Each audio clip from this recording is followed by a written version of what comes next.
ব্যাপক উৎসাহ উদ্দীপনার মধ্য দিয়ে উদযাপিত হচ্ছে খ্রিস্টান সম্প্রদায়ের সবচেয়ে বড় ধর্মীয় উৎসব বড়দিন। যীশু খ্রিস্টের শুভ আগমনের দিনটিকে ঘিরে গির্জাগুলোকে সাজানো হয়েছে বাহারি রঙে। গির্জায় গির্জায় আয়োজন করা হয় বিশেষ প্রার্থনার, যেখানে ধ্বনিত হয় মানুষে মানুষে সম্প্রীতির বার্তা। শিউলি শবনমের রিপোর্ট। তেজগাঁও হোলি রোজারিও চার্চে ঢুকতেই চোখ আটকে যায় দৃষ্টিনন্দন করে সাজানো গোশালায়। নানা রঙের বাতির আলোকসজ্জা যেন উৎসবের আনন্দ ও আবেদন দুই বাড়িয়ে দিয়েছে। ভোর থেকেই ভক্ত অনুরাগীরা আসতে থাকেন গির্জা প্রাঙ্গণে। গির্জার বিভিন্ন স্থানে তৈরি করা গোশালার সামনে দাঁড়িয়ে কেউ প্রার্থনা করছেন, কেউ আবার তুলছেন সেলফি কিংবা ছবি। বন্ধু বান্ধবদের সাথে মাতেন নাচে গানে হৈ হুল্লোড়ে। যিশুর জন্মদিনকে ঘিরে পৃথিবী জুড়ে যেন শান্তি নেমে আসে, সেই প্রার্থনা করেন খ্রিস্টীয় ভক্তরা। তাদের প্রত্যাশা সবার মাঝে যেন সৌহার্দ্য ও সম্প্রীতি ছড়িয়ে পড়ে।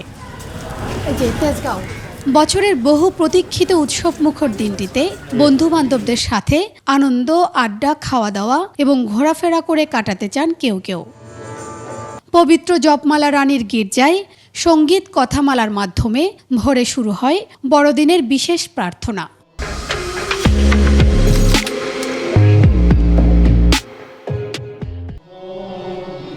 যেখানে সপরিবারে যোগ দিতে আসেন খ্রিস্টান ধর্মাবলম্বীরা। প্রার্থনা পরিচালনা করেন আর্চবিশপ বিজয় ডি ক্রুজ। চার্চে পরিবেশিত ধর্মীয় সঙ্গীতের আবহে ভক্তরা নিমগ্ন হয়ে ঈশ্বরের কাছে তাদের প্রার্থনা তুলে ধরেন। চার্চে পরিবেশিত ধর্মীয় সঙ্গীতের আবহে ভক্তরা নিমগ্ন হয়ে ঈশ্বরের কাছে তাদের প্রার্থনা তুলে ধরেন।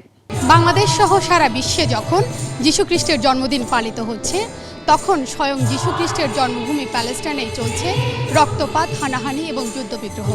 ভক্ত অনুরাগীরা চান সারা বিশ্ব জুড়েই এই রক্তপাত এবং হানাহানি যেন বন্ধ হয় এবং একই সাথে বাংলাদেশ যেন ধর্মনিরপেক্ষ, অসাম্প্রদায়িক এবং গণতান্ত্রিক একটি রাষ্ট্রে পরিণত হয়। রানী জপমালা গির্জা থেকে শিউলি শবনম, একুশে টেলিভিশন, ঢাকা।